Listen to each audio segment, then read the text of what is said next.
In terms of learning how to partner, I'll start with an anecdote, but the story is about how engineers are not bad people.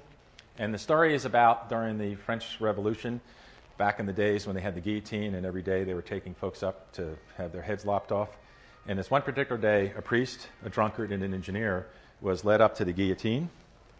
The priest goes first, was asked, do you want to die facing up or face down? He said, I want to go face up because I want to praise the Lord as I go to meet him. So he does. He goes face up. The henchman pulls the lever. The guillotine gets stuck. Nothing happens. They say, in accordance with our rules, you're free to go, Father. He walks off. He's blessing himself. He's praising the Lord, and he wanders away into the wilderness. The drunk staggers up, goes in, says, well, it worked for the priest. I might as well go face up too. Guy pulls the lever. Nothing happens. He staggers off the galley, praising the Lord.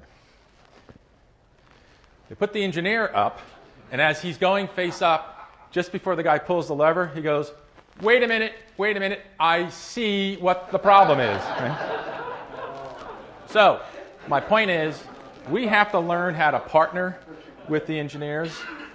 Anybody in the room an engineer? Right? We were taught back in college, weren't we, to be problem solvers?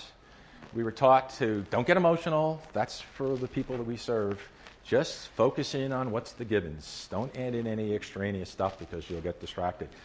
And what we've been doing with our transportation and our engineers for the last half a century or so is we gave them a problem that said create the safest and fastest system of roadways in the world. And we started with the interstate system, and when we got done with that, we were asked to apply the safety principles to the rest of our streets, and they don't work on urban arterials. There's a lot of research out there now that demonstrates that livable streets are safer and have less crashes for pedestrians and cars than the wider, straighter, and faster paradigm of the freeways.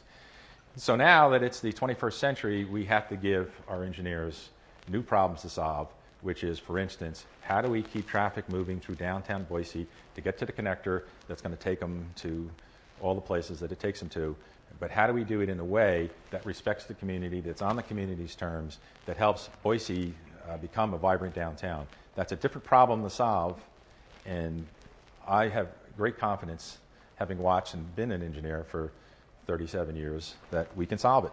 In terms of partnering, the general principles, I don't know how many times it seems like a simple one, but I don't know how many times the conversation was started with me at New Jersey DOT with people calling me up and calling me names.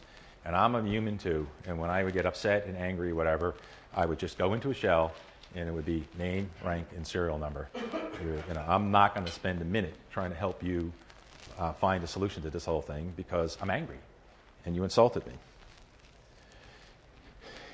And so, in addition, so what you do, whether you're the engineer going to work with the community or the community going to work with the engineer, the very first step is to define the problem, right?